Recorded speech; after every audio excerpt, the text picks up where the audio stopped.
I was one of those people that actually also struggled with getting a job in my field. I was then introduced to We Think Code. It was me trying my luck, but the passion just grew into it. As a tech person, I've seen a lot of hackathons because it's not easy to get a job, especially an entry-level job.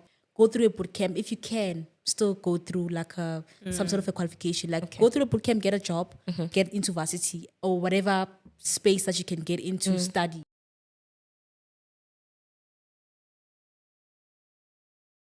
Hi everyone, welcome back to our channel. My name is Nomfundo Ndala and I'm with my co-host. Hi everyone, I am Tobeka Shabalala. Welcome. Welcome back. We are Tech Sister, a platform that aims to empower through meaningful conversations, one episode at a time, one conversation at a time. And today we have another lovely guest. Her name is Tsholofelo Nkosi. She is a top 15 young geeks. Class of 2024. She is a Wired4Women top 3 rising star. She is a Women in Tech Africa Awards finalist for 2023. That is quite a profile. Welcome. Thank Welcome, you. Who's Tulu. that? Thank you so much. Thank you for coming. You have quite a profile for yourself. You've built quite a name in the tech industry for yourself. So, but tell us about Tsholofelo. Who's Tsholofelo Nkosi? Okay, Tsholofelo Nkosi is a child born and bred in Tembisa. Oh, nice. 1632. Okay. Whoop, whoop. Oh, child of the East Rand. Yes. Okay. I've lived most of my life there. Okay. So you know how people have amakaya and stuff. Yeah. Tembisa is like amakaya. So I don't have like any other. Okay. No chickens to go back to. No. Tembisa is all I know, and I've been raised by my parents. And obviously a village of growing up at KCU. Yeah, It's not only just your family, but also like a woman Kelwan and everyone else. of course. And and I lost my parents at a very young age, both of them. And most of my life I also spent it with my grandmother and like my parents' siblings and all of that stuff. So basically, that's just about me. Okay. And went to school in Tembisa all the way to high school, and only when then I transitioned to university, then I went to the UP. Okay. Yeah. Okay. What did you study? I studied BSc in environmental sciences. Okay. Now take us, Yes, I know. now take us through how How did you get there? Yeah. studied environmental And then- science, and we are top young geeks in the tech space. Yeah. I think just like not to go very far from it, my story is very similar to a lot of young South Africans that are living in this country where you find yourself having a qualification and maybe not having a job for like what you studied for. And I think I was one of those people that actually also struggled with getting a job in my field. I had an internship at that time, but there wasn't, when you don't see growth, like you don't see good, you can just see good. I think Wrong field. like not only wrong field, because I really genuinely loved it, but then it's just one of those things where I couldn't see beyond where I was at that time. Like I couldn't see beyond an internship. Then obviously I knew that there was a problem, and I for me to be in the tech space, it wasn't like passion and all of that stuff. There's a funny story about it. I was actually going to an interview for what I was doing at that time. Okay. And then I bumped into this man that said to me, hey, he asked me, where are you going? I'm like, oh, no, I'm going to an interview and all of that stuff.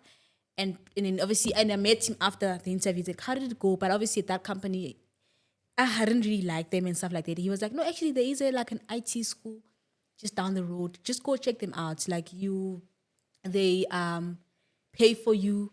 I mean, for your studying, and you get paid for studying. I was just like, oh, that sounds interesting. Then obviously when I went down the road, I was then introduced to We Think Code. Okay. So the down the road was a We Think Code officers. So when I got there and I asked them, like, oh no, unfortunately, our application for this year are fully booked, but you can try next year. But the go-getter in me was like, try next year. Let me just go, took the pamphlet, go home, did my research, and there was a slot available for Cape Town, but obviously I'm based in Johannesburg. Took my chance, I wrote the test, went through the whole process, bootcamp and all of that stuff. Then I got accepted into the program. But obviously I had to disclose that actually I'm not based in Cape Town, I'm in Johannesburg. They were like, no problem. Then that's how then I was introduced into tech.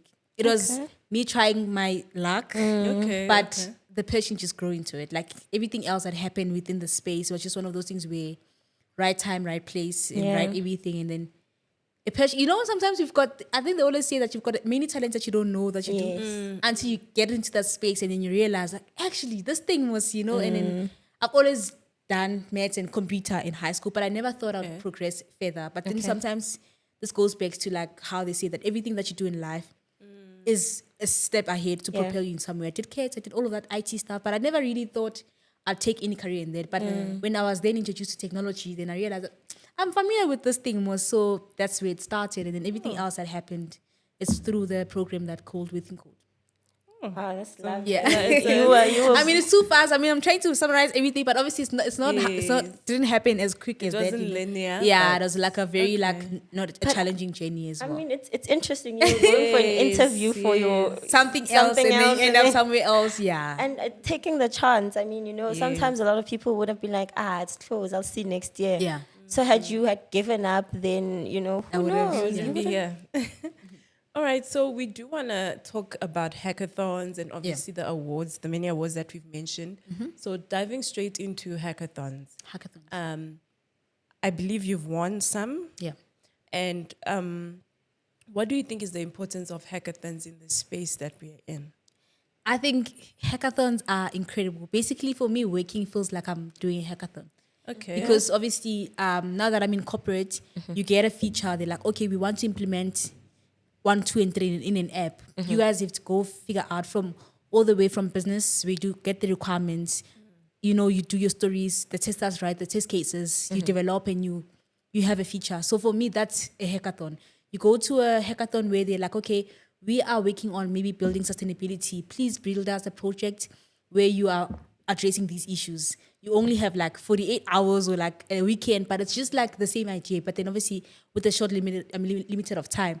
So I did hackathons for fun. Mostly it was for me, it was just like for fun and just like, meeting other tech people and just, learning my skills and all of that stuff. But they ended up becoming like a very big part of my life in terms of my career growth. Because when you go to these hackathons, you obviously go for certain companies. You guys build a solution and you don't know who's there. And next thing, a CEO of a sort of company, they're like, actually, I like your idea. Are you working on something? Are you studying? I know a lot of people from my friends that got jobs through hackathons where they are doing hackathons, enhancing their skills and just speaking about something that they like.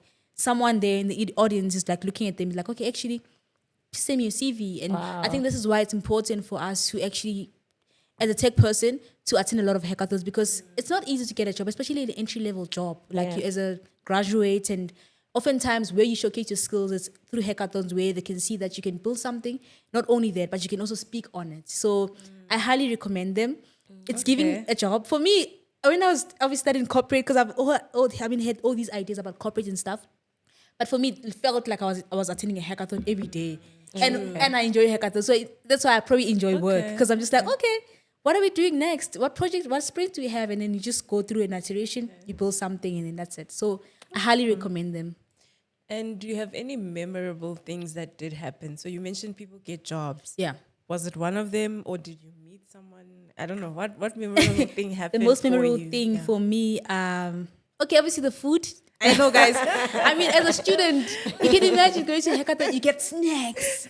Like, they feed you. 24/7. Guys, it was so nice. And also just like mingling in everyone else, but also just like meeting our really incredible mentors. I think one of my mentors, I've met them through a hackathon because obviously on hackathons, they do have like speakers coming in and sharing their journeys. And there was a lady that I could relate to. Then I went to her, I'm like, hey, mentorship and all of that. She's like, no, actually I have a program, you can come join my program. So I've been under her for some time now. And I think that's one of the most memorable things that I've done from the hackathon. But not only that, it's not only about me, but also about everyone else that I know that have gotten jobs and seeing them progress in life. Just like, dude, you just started, we were sleeping on the floor.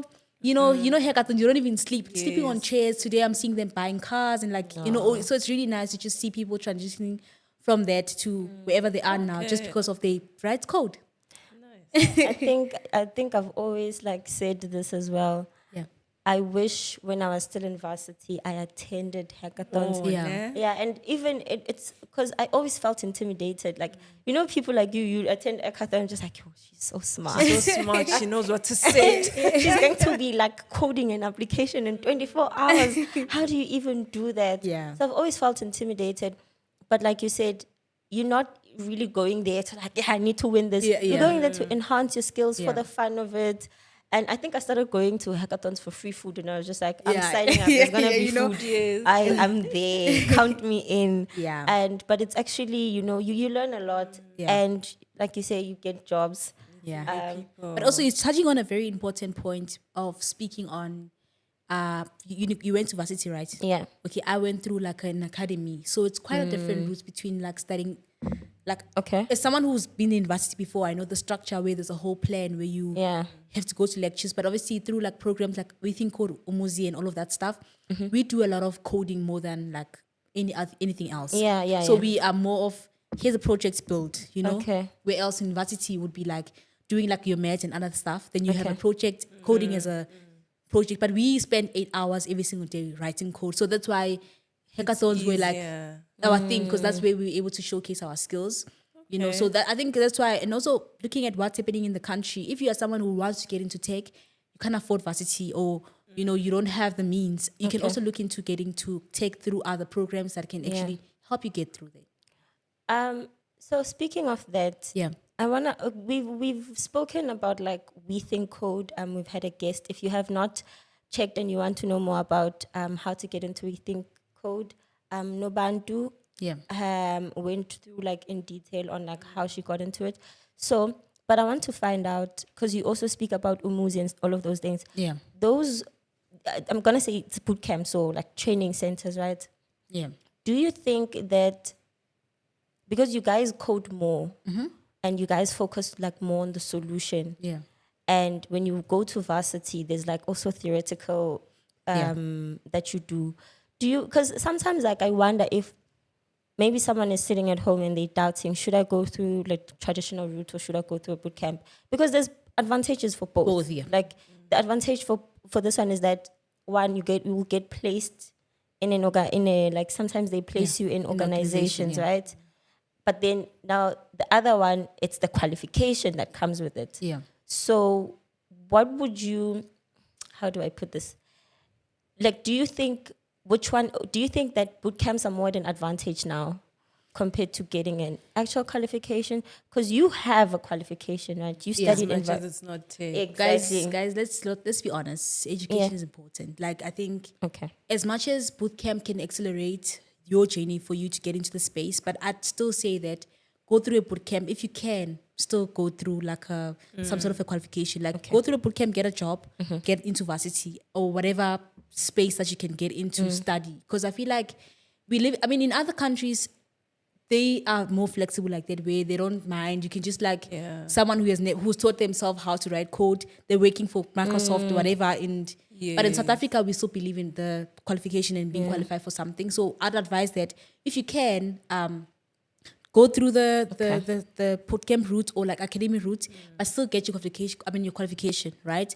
But also, I think either way, our journeys are not the same. Yeah. They're all different, but Yeah. we somehow end up in the same space. Okay. You know, but I think either or, but just make sure that you get qualified. It doesn't have to be like a degree or whatever, but get certified in whatever that you're working on, like so you can speak for yourself. Like you can just say, yes, I am know how to code, but I also have a certificate in this, or like I have a diploma, or like a whatever that it is, but just get certified, because you get respected a lot. And not only that, but also getting a job, it becomes much more easier for companies to hire you through when they see that you are qualified. And not only that, but I think another thing that we should also note, university teaches you more than just getting your degree. You know, you learn soft skills, you learn other skills where someone that goes to a bootcamp, they might not be exposed to that type of, schooling. But not only that, there's a lot of pressure in university where you are given a maths. You are in there for computer science, but somehow you're writing maths, you're writing English, all of that stuff. It does help you like be a better person. So I think education is important in any level, in whatever that you do. But for me is, yes, get your skills, learn, whatever, but get qualified, get certified in whatever that you do. I think I would say that. So everything is So important. there's benefit in both. Yes. Go to school. Yeah, I see in schooling, guys. Okay, so you're also like an advocate for women in tech. Yes. But how are you able to balance like, being an advocate for like and play a role in the women in tech community? Yeah. and also attend hackathons, and then there's work and all of those things. I just feel like It's a lot. It's a lot. So how are you able to balance all of those things? To be quite honest, I think this year or from this year and last year, things have slowed down in terms of me being as active in hackathons. Okay. But as a student at that time, I had the time to be able to just like every weekend be away. But now that I'm in corporate, obviously like time is it's not as on my side anymore. But I really do try to still do as much as I can because I don't want to forget things that worked for me. I don't want to forget the things, my formulas. The reason why I was able to get to certain spaces is because I did certain things, right? And certain people helped me get to that point. For example, all the women that I've met in the technology space are the reason why I'm also here now, being able to speak about tech. So if I can also do that for someone else who stays kokasi as well, I can. I always like try to advocate every other day, but obviously not as much as I did before. But if I'm seeing someone who likes tech, I don't mind. On LinkedIn, I always get DMs, people ask me questions. I always try to answer. I think that's still form of advocacy. It might not be as public, but you always do advocacy because, I mean, once people get an interest in what you do, what you share and what you know, you always make sure that you do stuff. But also, I'm part of a Women in Tech program, which I think it is a structured way of us advocating for stuff. So where they have events, they've got NGOs that you can volunteer for. There's things that we do there, and they're structured. They're not all the time, but you know that maybe at least once a month there's something that we're working on or doing. So yeah, I think I always try to do something. But also at work, we also have a Women in Tech program at work. So sometimes you just have to see where you are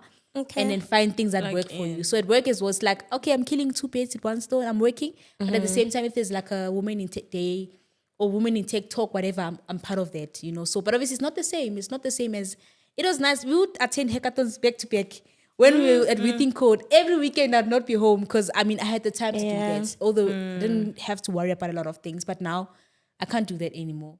You know, but I'd still advise people to say, hey, if you can, go. But also sometimes now I could be invited as a judge, you know, or like was a mentor. But I can still be part of them, but not the way I was there. Okay. Do you have like strategies? Because you've won, like, you know, do you have strategies that you feel like this strategy is going to make me win? This weekend I'm doing this. So that someone out there can also go in there and actually win. And get a job. One thing I will tell you. Close to winning. You know? With hackathons are really not about the solution, guys. I know it sounds somehow, but then it's how you sell it. Because someone can build a system that works incredible, seamless, it does everything. But if you're not gonna be able to speak on it, people are not gonna believe it.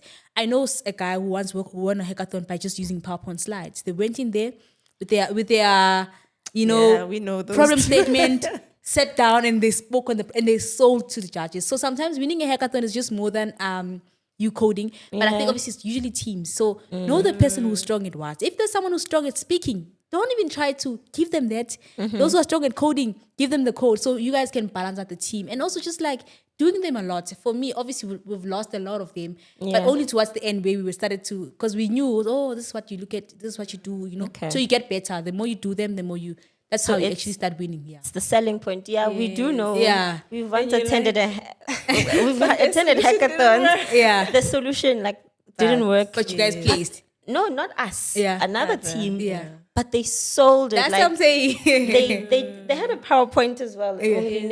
Generally, I think I've also noticed it's how you sell it. How you sell it, yes. But some companies are very strict because some people, some very technical companies would want things that are really working. But obviously in those cases, you're obviously not going to win. But in the cases where you just you have to combine something and then sell it to us. And then you spoke about the fact that hackathons are problem solving for you. Yeah. And every day you feel like you're in a hackathon. What ways do you think people can approach problem solving in order to ensure that either they win or also on a day-to-day, what is the approach that you take when it comes to problem solving?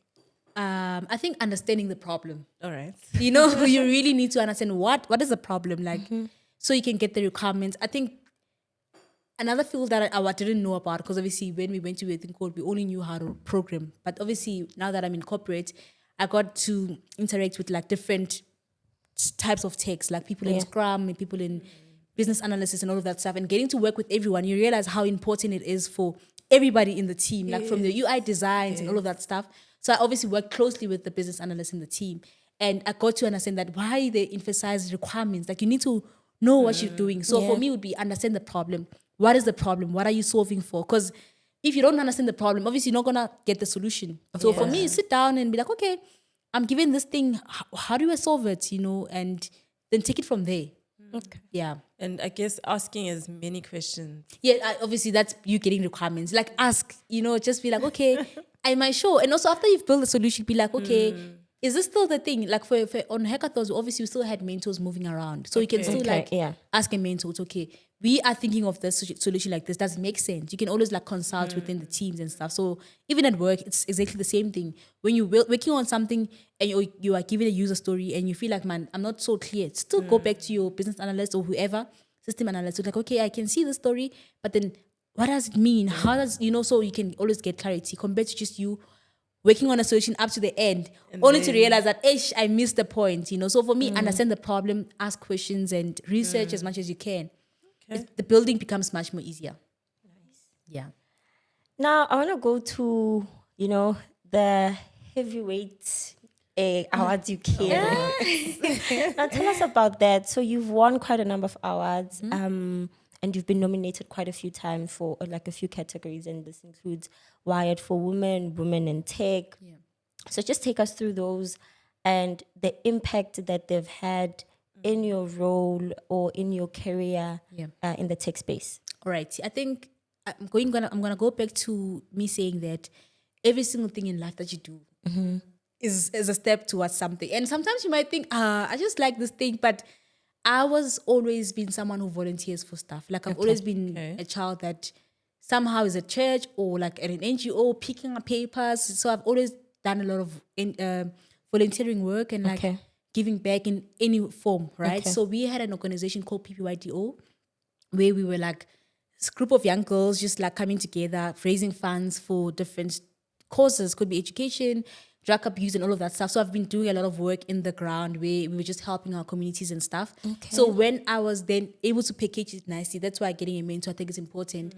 She helped me put all these things that I'll do, into like a nice thing, like a nice portfolio. And then obviously then when you look at your stuff that you do in a portfolio, now it's like, oh, actually, I don't think I did this and I did that. So obviously when you get nominated for these things, because it's also mostly like it's advocacy work, where now I've got evidence that, I've got pictures, I've got everything, I've got documentation that I've done stuff. So it becomes much more easy for them to then track me. It's like, oh, okay, you've been doing this. So now it's easy for me to incorporate everything in my life into one. So this is why getting nominated for causes where we've been building solutions related to building, like helping to whatever, education systems or like agriculture.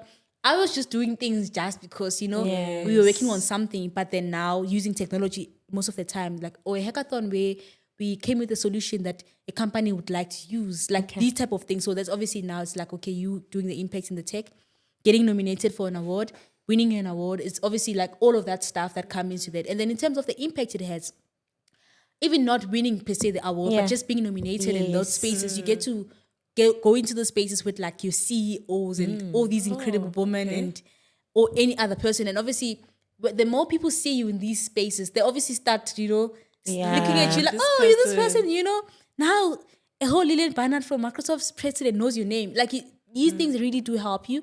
And obviously now when you apply for jobs, you can also, guys, it's not about you knowing code only. When you go to an interview, you're like, okay, I did 1, 2, and 3. Companies also want people that can represent them, So if you work for a company, they can see that, okay, we can get something from you as well. Then they want to hire you. So I feel like for me, my mentor also says that always be employable.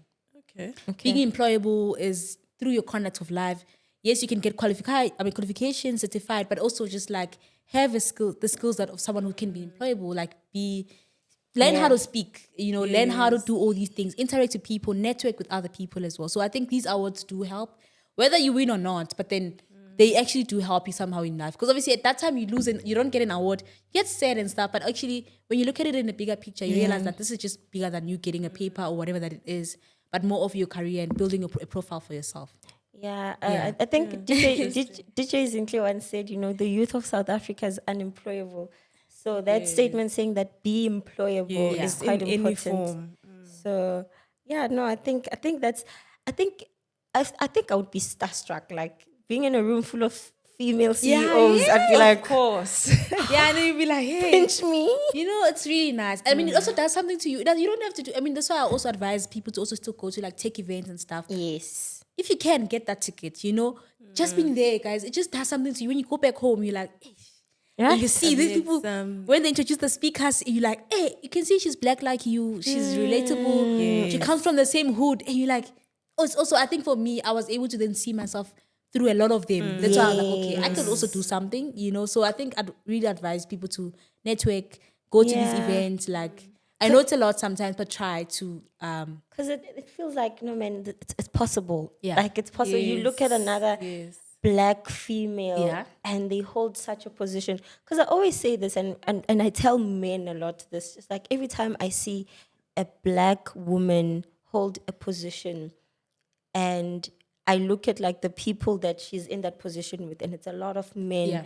Yeah. Like I commend that person. You're and like, then, yo, yeah. and then men would just roll their eyes like, oh, come on, you know, come on. It's an achievement. It because really is. being a woman, and it is hard enough already just existing and being a woman, but to hold up a leadership position of that status. And that, going into those rooms every day, you know. Yeah. So just to digress a bit, okay, not digress, but what do you think is the biggest opportunity for women to have an impact in this industry? In the tech space. Yeah. First of all, there's not a many of us. I think the opportunity is you learning how to write some sort of code. Okay, it doesn't have to be code per se, because tech is not only about programming, but I think there's a lot of room, guys. There's a lot of room. And a lot of companies are moving towards actually like gaining a lot of attractions into women being part of the space. So for me is, if there's any time for a woman now to get into technology, it's definitely now. Like everybody wants a woman in technology, because it's been a field that has been dominated for men for so long that it's even now. You guys also in tech, you probably we are all in tech, but then yes, there are females, but if you can really look at it, it's like no, man, There's not enough. there's still a lot of like the other gender, there's no diversity. So a lot of companies are looking into that. So for me is, wherever you are in health or you're working in education or any other field, learn technology. You can always incorporate tech into your life. So I think if you can, get into tech now, you know, everybody's moving into the AI world. Things are just moving in the technology space. So if anything, get into the bus and also move as well, because you don't want to be left behind, you know. You want to always make sure that you are within the space and you are employable again, because maybe we'll get to a point where as a doctor, you probably need to use some AI machines and stuff like that. So maybe doctors that can use that stuff are better than those who cannot use any form of technology. So for me, is in whatever field that you are in, try to learn some sort of a tech skill or whatever that it is. It's going to help you a lot in the long run, especially if you're a woman. If you're a woman, I'd advise you to actually get into the space, because there's not a lot of them. There's a lot of inequality. They are looking for a lot of women. Companies are looking for women in the space, and But just to touch on that, the fact that we have lesser women, do you feel that how they're bringing us into the space, is it biased in any way? Guys, life is not fair. That's a good question. Is it biased? I don't know if I'm gonna sound somehow, but I just feel like if there's a problem, a kaya, like in your family, and the only way for us to address the problem is by putting certain rules for that problem to be solved. And some people in the household might feel like, no, but this is unfair. But the only way this problem is going to be solved is because of we need to put certain rules. So I feel like someone can say it bias, but this problem has been in the house, in the world for so long that the only way that we are able to really solve the problem is putting certain rules and be like, okay, we are going to hire 70% women. And, you know, so for me is, we are addressing the problem, honestly. We are addressing the problem that's been there for long. That's why rules need to be there. Yes, it might feel unfair for other people, but you guys have been comfortable for so long with this problem because it served you at that time. Now that we are trying to shake things, suddenly there's issues, there's conversations. But then when there wasn't any woman in the space, no one was saying anything. Now that we are addressing it, suddenly there's a lot of things. Hey, what about the boy child? I love boys. I love, we love our black men and all that stuff. But I'm just saying, this is not the time. We can address problems not at the same time. Like two things can be okay at the same time. Exactly. Two problems, we can also address the issue that now maybe a boy child is feeling neglected. Can we find ways to address that? But also still address the fact that there isn't a lot of women in the tech space. So yeah. And I like that answer because it's honestly not about saying that we are putting men away. Yeah. We're just putting more women into the space. Yes. On Thursday, I was at the office and then I had to go get my laptop fixed, right? Yeah. So there by the IT desk and where they fix your stuff. So I find a group of men having a conversation. So this one guy is talking about a role that they're opening up and for something that I do. Yeah. So I'm like, obviously, my ears are going to be like, Yeah, I'm listening now. And so I'm just listening to the conversation.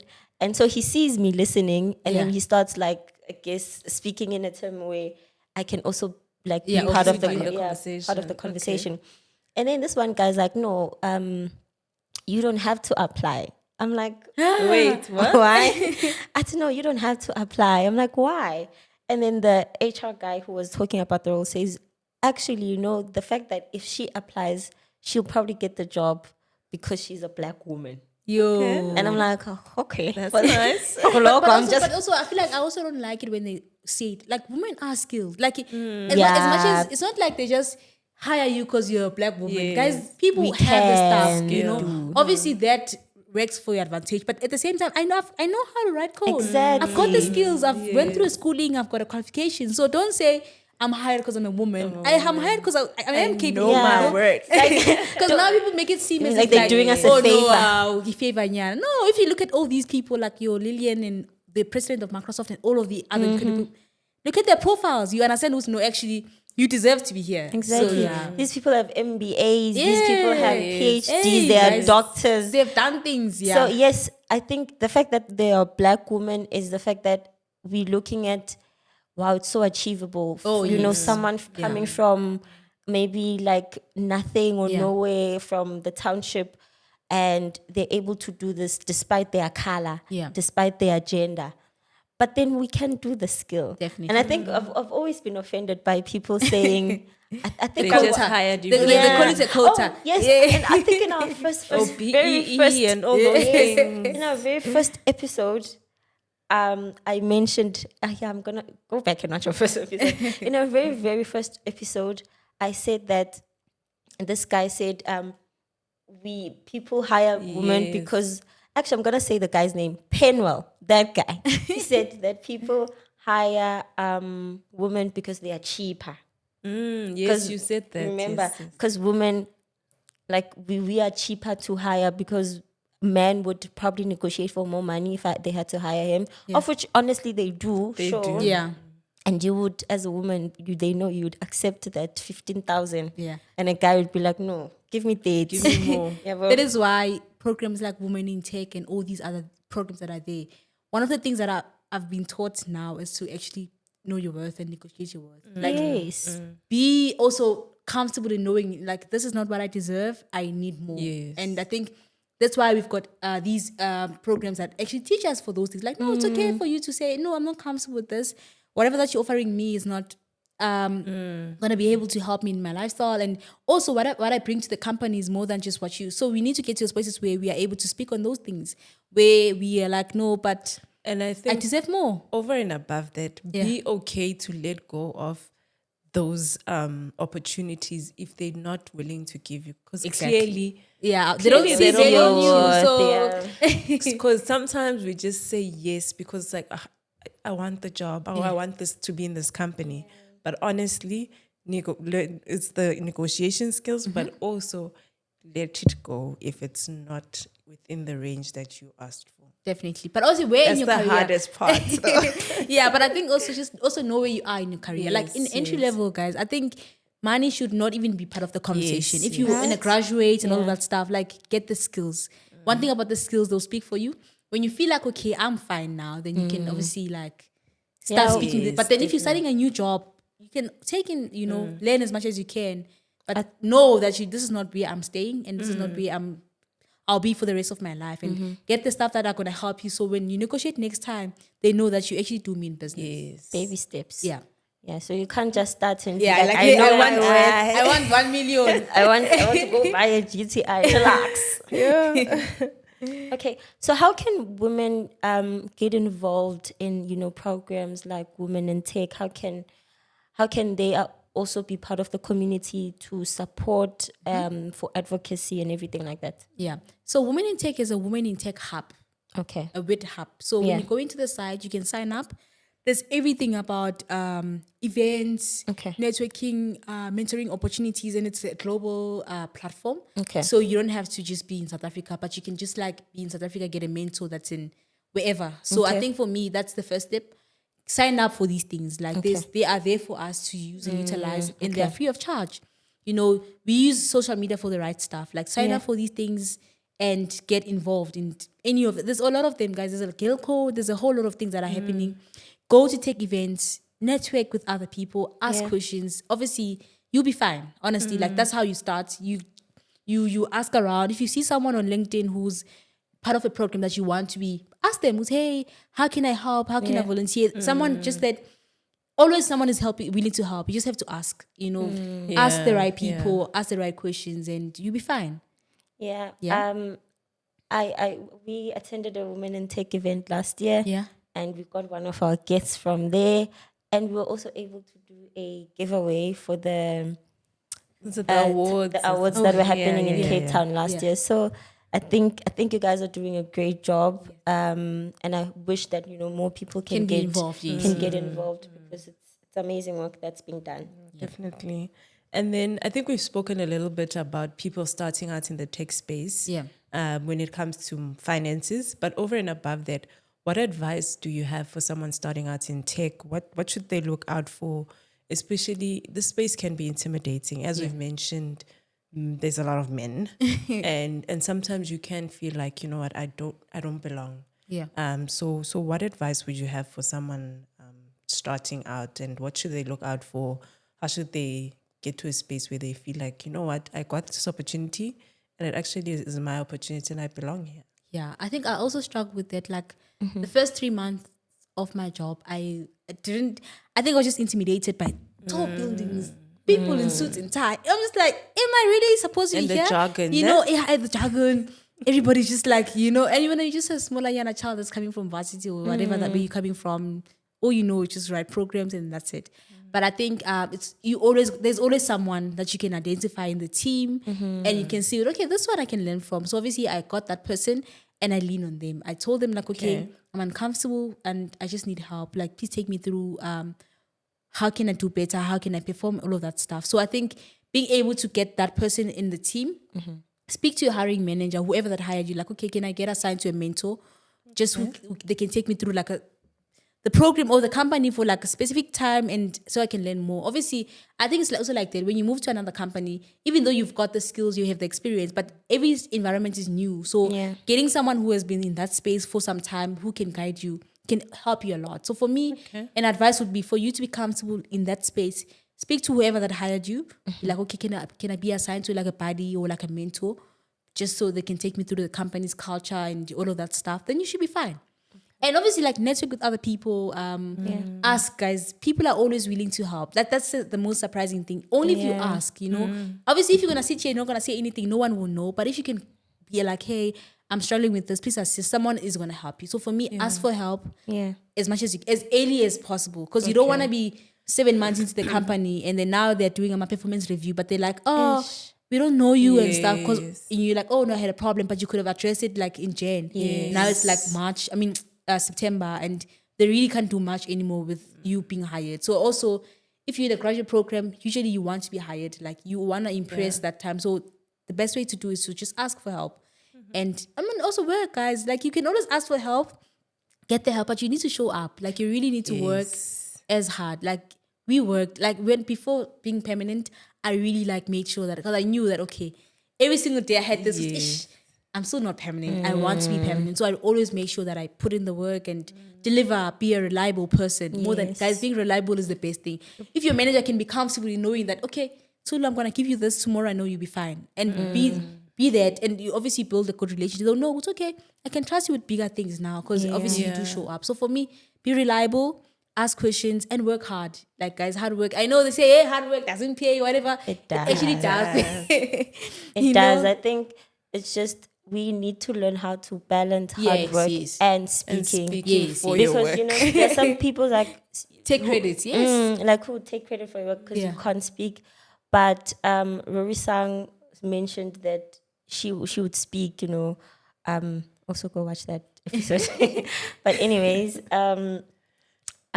if you was like they had to place a young Tulu in front of you, what would you say to her? Yo, what would I say?